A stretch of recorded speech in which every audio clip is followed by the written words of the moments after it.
세상이 감당치 못할 사람은 권력 있는 사람도 아니고 실력이 뛰어난 사람도 아니고 다른 어떤 사람도 아니라 믿음 있는 사람입니다. 믿음 있는 사람을 세상이 감당치 못하는 것입니다. 그래서 세상치 감당 못할 사람을 오늘 성경에서는 뭐라고 말씀하고 있는지 보겠습니다. 첫 번째로 우리의 당한 일로 복음 전파의 진전이 됨을 아는 자입니다.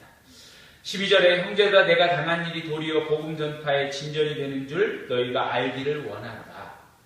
바울은 로마 감옥에 투옥되어 수감당해 있습니다. 그럼에도 그가 당한 일로 인해 복음이 전파되었다는 겁니다.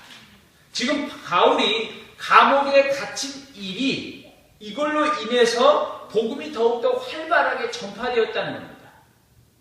바울이 지금 감옥에 갇히게 된 것은 자기 자신의 잘못으로 인해 된 것이 아니라 복음을 전하다가 복음을 핍박하고자 로마에서 그를 가둔 겁니다.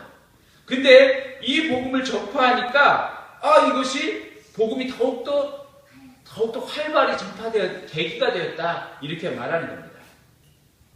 믿지 않은 사람은 바울의 이 말을 이렇게 말할 것입니다.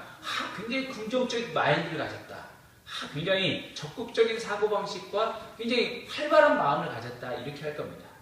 저도 다른 사람한테 내가 이렇게 우리 가정에 당하는 암이라든지 이 고통에 대해서 이 환경에 대해서 얘기하면 굉장히 목사님은 굉장히 긍정적으로 생각하고 있다. 성격이 굉장히 바깥이 좋다고 이렇게 많은 이야기하는 사람들이 있습니다. 그런데 긍정이라는 것은 어떤 한계치에 도달하면 좌절과 낙심으로 변해버립니다. 이것이 긍정의 한계입니다. 그러나 믿는 사람이 이야기할 것은 긍정의 힘이 아닌 하나님의 섭리를 믿는 믿음 때문에 감사할 수 있다. 감사의 고백을 할 수 있다라고 고백할 수 있어야 합니다. 주님의 주신 믿음으로 주님이 주신 믿음 때문에 내가 감사를 할 수 있다라고 말할 수 있어야 한다는 겁니다. 예수님을 믿는 순간 우리의 가치관이 변하는 것입니다. 우리 세상의 가치관은 자신의 편안과 욕망이 있습니다. 끝없이 채우는 것에 채우고 더 채우고자 하는 탐욕이 있는 겁니다. 그러나 예수님을 믿을 때 자신의 주인공은 나 자신이 아닌 그리스도가 되는 겁니다. 그래서 예수님을 나의 주로 고백하는 거예요. 나의 주로. 그러니까 나의 가치관이 변하는 거예요. 그리스도가 나와 함께 하느냐 하지 않느냐 이것이 참된 중심점, 나의 중요한 가치관이 되는 겁니다. 그러면 바울이 당한 일이 왜 복음 전파의 진전이 되었는가? 왜 이렇게 말하고 있는가를 13절을 보면서 같이 말씀을 통해서 나누겠습니다. 13절 같이 읽겠습니다. 시작. 이러므로 나의 매임이 그리스도 안에서 모든 시위대 안과 그 밖의 모든 사람에게 나타났으니. 자, 여기서 보면 시위대라는 말은 로마 황제의 최정예 부대를 가리킵니다. 황제나 귀족의 친인척이 소속된 경우가 많았습니다. 그들 가운데 오늘 바울이 잡혀온 겁니다. 바울은 가말리엘 문화의 최고의 엘리트의 군관이었습니다. 그런데 정말 높은 지식과 학식을 가진 유대인, 최고의 엘리트 지식인이 그리고 군관이었던 자가 예수님 전하다가 잡혀온 거예요. 그전엔 다 이 믿지 않은 이방 땅에 가서 좀 어렵고 불쌍한 들에서 복음을 전했다면 오늘 이곳에 로마 감옥에 특별히 시위대에 잡혀온 겁니다. 이 시위대는 황제의 근속이었기 때문에 가장 높은 사람들만 있었던 것이에요. 그런 사람들이 바울이 누군가 그 사람 한번 보고 싶다 그러는 거예요. 많은 사람들이 바울을 보러 찾아왔습니다. 그리고 그들과 바울이 얘기를 합니다. 그리고 바울을 지키는 교대하는 간수들이 또한 보게 됩니다. 그들의 직분 또한 다 높았습니다.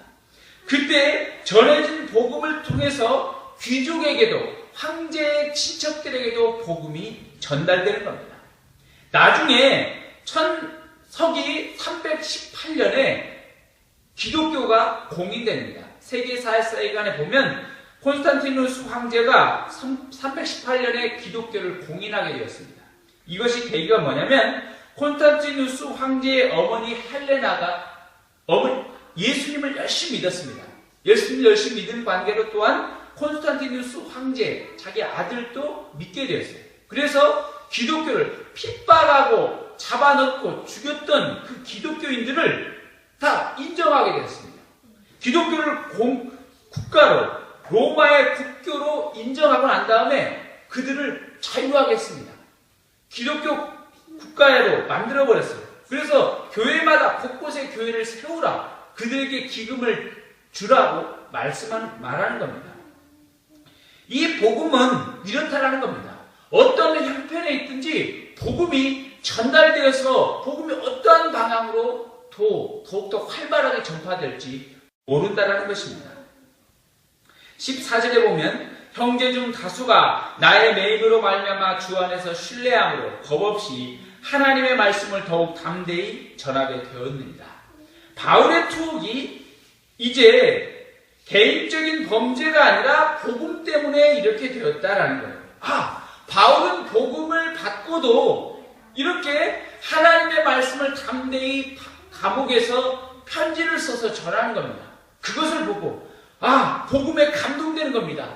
이 복음이 얼마나 위대하냐, 놀라우면 이 복음으로 그렇게 할 수 있겠는가. 사람들이 변화되기 시작합니다. 영향받기 시작합니다. 바울의 투옥이 복음의 기폭제가 되었습니다. 이 도대체 복음이 무엇이길래 불멸의 복음을 신뢰하게 되는 겁니다. 복음은 들불과 같습니다. 덮어지면 다시 옆으로 솟아나 다른 것들을 더욱더 활발하게 태워버립니다. 막으면 뛰어넘고 더 흘러넘쳐서 모든 들을 태워버립니다. 여러분, 복음이 세상에 우리를 가두려 하지만 복음에 매이면 더 이상 우리를 가둘 수 없게 되는 겁니다. 여러분, 실제적으로 로마는 바울을 감옥에다 가두려 했지만 로마는 복음을 가두지 못했습니다.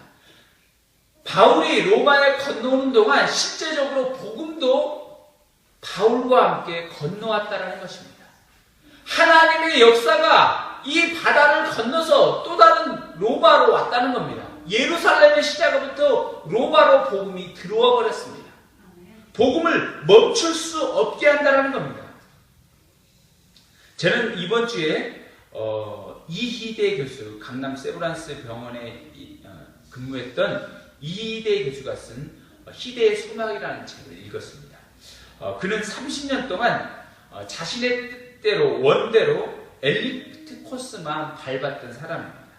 그런데 갑자기 암 전문의인데도 불구하고 암에 걸렸습니다. 그것도 골반암 사기. 사기는 말기입니다. 곧 죽을 사람입니다. 수술을 해도 수술 확률이, 나을 확률이 15%밖에 생존 확률이 되지 않는 수술이었습니다. 그런데 그는 그때 수술을 하고 예수님을 새롭게 만났습니다. 그 이후로 암이 재발해서 12번이나 수술했다고 합니다. 그가 살아온 50년보다 암을 통해서 예수님을 만나서 새롭게 변화된 시점, 그 이유가 자기는 역동적인 삶이었다는 겁니다.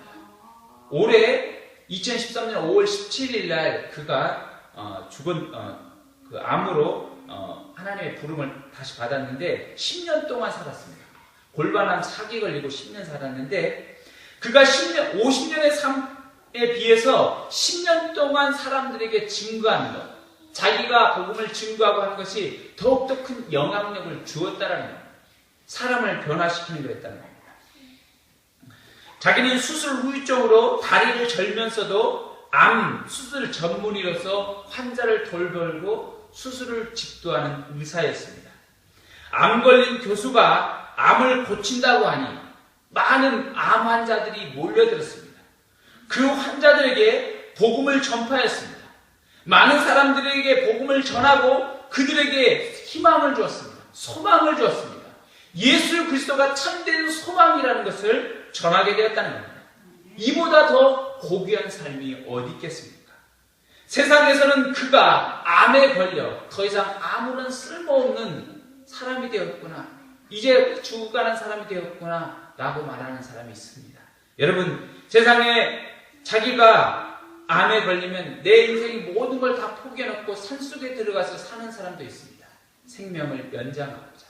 그러나 오늘 이희대 교수에게 찾아온 암은 그를 예수 그리스도를 새롭게 만나게 하시고 예수 그리스도를 다시 영접케 해서 그를 하나님의 도구로 쓰였다라는 겁니다. 그를 붙들지 못했습니다. 그가 세상의 암이 그를 얽매이게 할 수 없다라는 것이었습니다.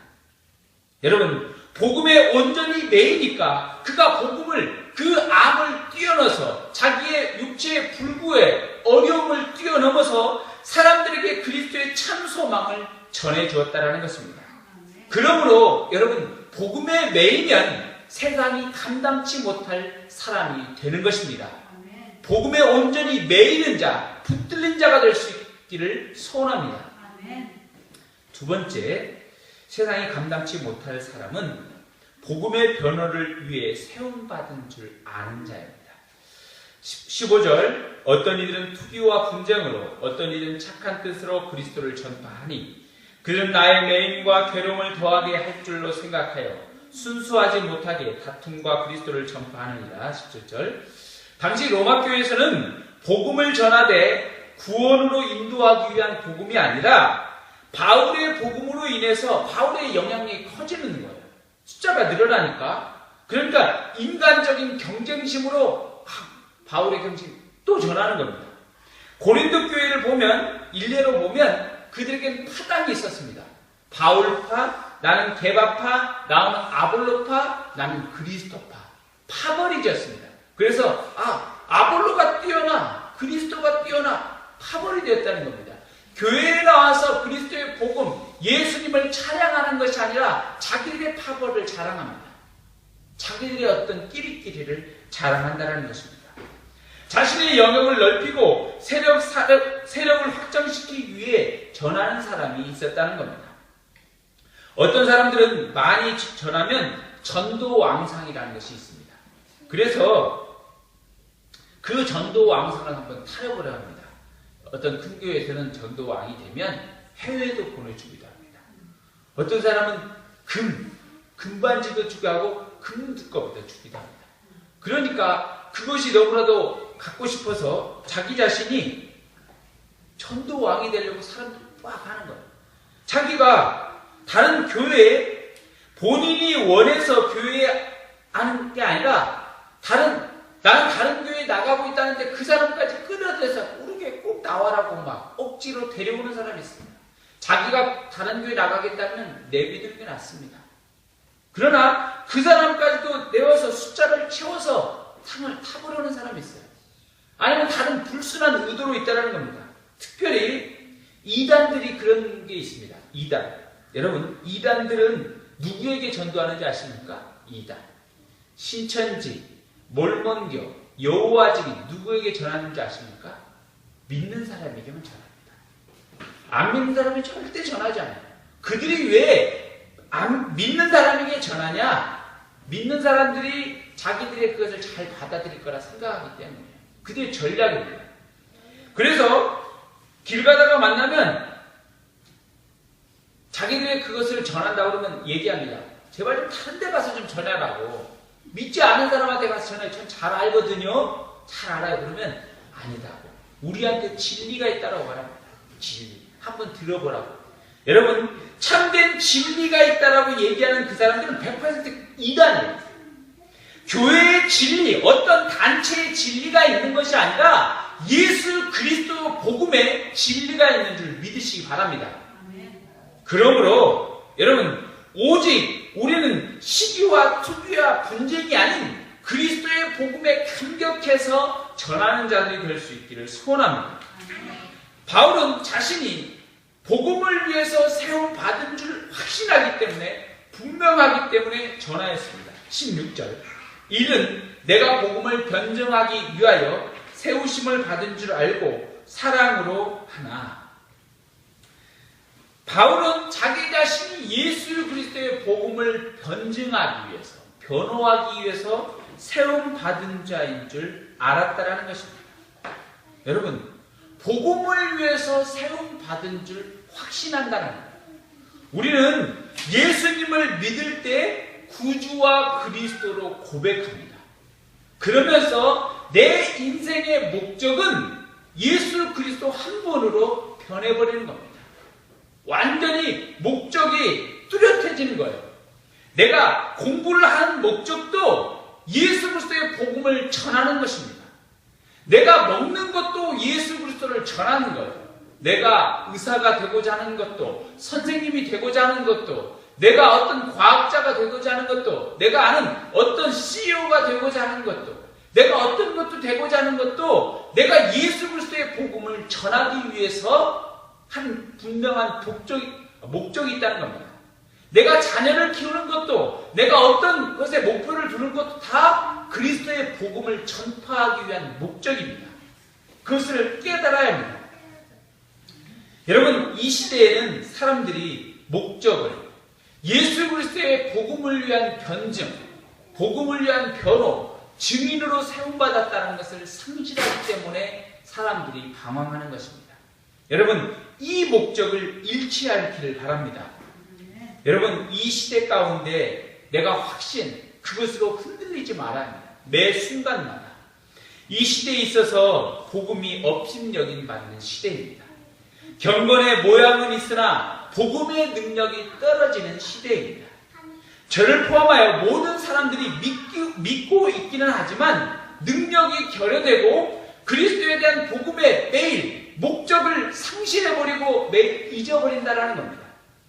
그러므로 내가 목적을 상실해버림으로 내가 생각하고 있는 것 달라야 한다는 겁니다.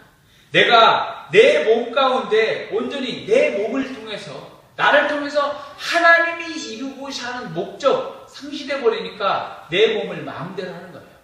여러분, 많은 젊은이들이, 많은 젊은 10대가 내 몸을 함부로 그냥 내버려 두는 겁니다. 여러분, 술에, 더 심하게 TV에서는 마약에, 담배에 찌들게 하는 겁니다. 상하게 하는 겁니다.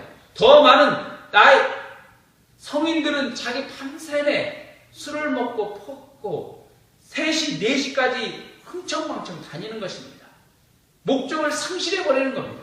또 많은 사람들은 자기 몸을 정결케 하지 않기 때문에 내 안에 예수 그리스도의 영이 거하지 않는 것입니다. 능력이 상실되어 버리는 것입니다. 나를 온전히 그리스도의 복음에 붙들린 증인으로 세움받았다는 것을 잊어버린다는 겁니다. 그러므로 이 시대에 능력이 떨어져 버렸습니다. 내 몸을 온전히 정결하게 하시기 바랍니다. 나의 보는 것을 온전히 정결할 수 있기를 바랍니다. 내가 생각하는 것을 온전히 정결할 수 있기를 바랍니다. 나의 오직 목적이 그리스도 예수님을, 그리스도 예수의 증인임을 기억할 수 있기를 바랍니다. 그러면 여러분, 하나님의 쓰임받게 되는 겁니다. 여러분, 모세가 능력이 뛰어나서 그를 하나님께서 세움받았습니까? 아닙니다. 뛰어난 많은 왕자들이 있었지만 그 중에서 모세를 택한 것입니다. 왜 80세 노인, 광야에서 그가 80세 노인이 되어서 아무것도 쓸모없는 노인이 되었는데 그를 불러 세웠습니까? 하나님의 목적, 하나님의 뜻한 바를 기억하고 있었기 때문에 그를 쓰게 되었다는 겁니다. 요셉이 하나님의 변호자임을 알므로, 증인임을 알므로 애굽의 총리로 쓰임받았다는 겁니다.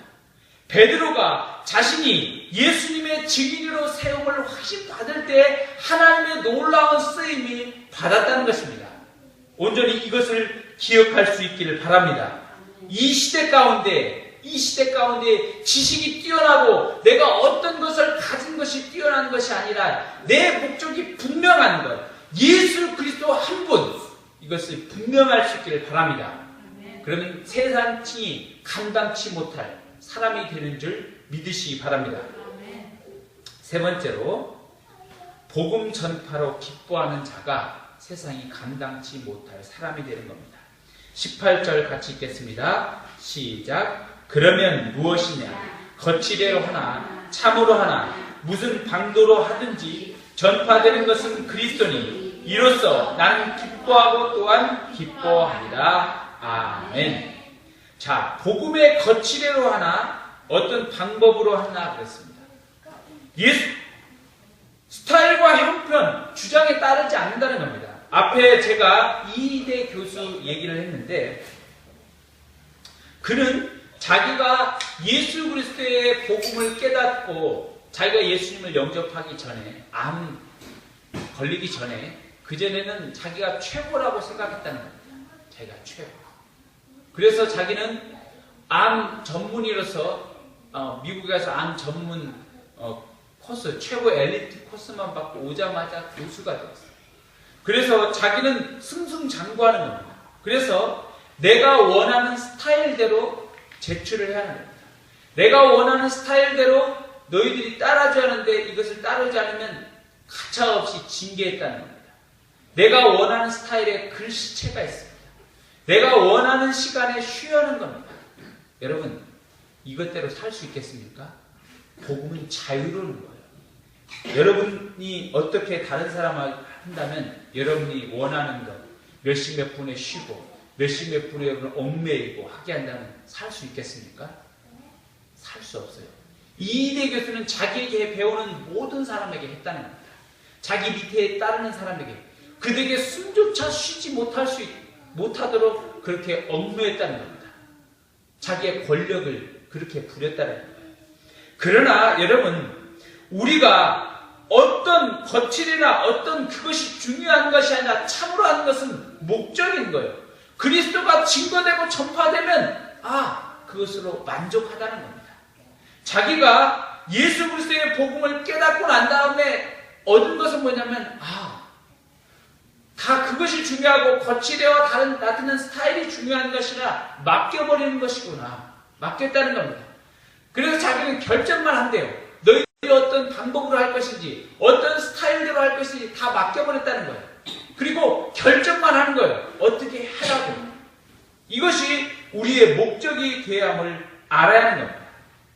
여러분, 우리의 목적은 그리스도의 복음이 전파되면 그것으로 감사하는 겁니다.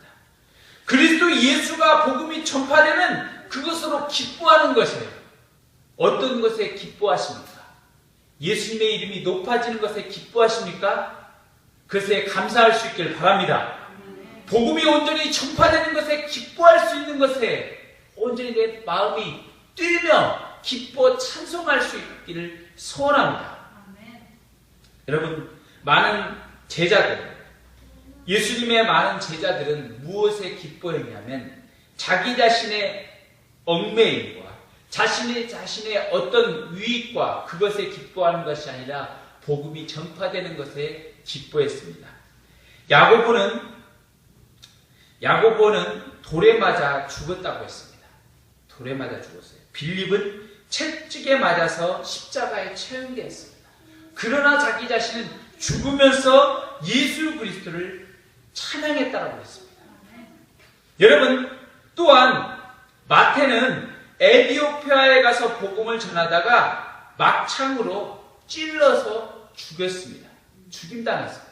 그런데도 불구하고 자기 자신이 기뻐했어요. 왜?